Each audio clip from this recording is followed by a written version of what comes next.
Na Balkanskom festivalu sira posjetitelji su, a i stručni sud, probali više od 100 različitih sireva i ostalih mliječnih delicija iz Italije, Srbije, Crne Gore, Makedonije, Hrvatske i Bosne i Hercegovine.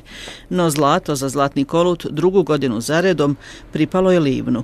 U čemu je tajna? Sama klima ovog područja, ovdje, dakle, krave kad idu na ispašu, sama ispaša, sudar, mediteranske, ove kontinentalne klime je specifičan sam po sebi, pa je tako i livanjski sir uvijek bio, dakle, brend poznat kako ovdje, tako i čitavom svijetu. Glavni krivac za osnivanje mljekare je, kažu, gospođa Minka, u čijoj obitelji se sir proizvodi dulje od 80 godina, a recept prenosi s koljena na koljeno.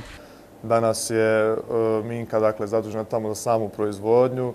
Ona posjeduje, dakle, taj originalan recept tradicionalnog livanjskog sira, tako da to pomalo prenosi na nas, na ove mlađe generacije, da bi mogli i mi, dakle, kasnije tu samu proizvodnju zadržati.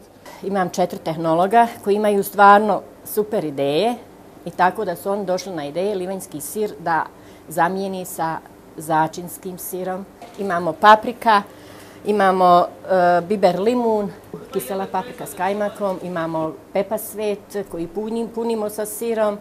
Inače, za livanjski sir vrijedi ona kao i za vino. Što stariji, to bolji. 2 do 3 mjeseca je neka mjera koju mora livanjski sir zreti. Dakle, vidite ovdje u zrijoni, on mora da leži minimum 60 dana gdje se svaki dan prevrće svaki kolut i mora imati specifične uslove kako vlage, tako i temperature. Temperatura mora biti od 12 do 13 stupnjeva, a vlažnost zraka od 75 do 78%. I odnos spram kooperanata mora biti na zavidnoj razini, jer jedino na taj način ova mljekara je sa početnih 100 došla do 2000 litara dnevne prerade mlijeka, a tu im, kažu, neće biti kraj.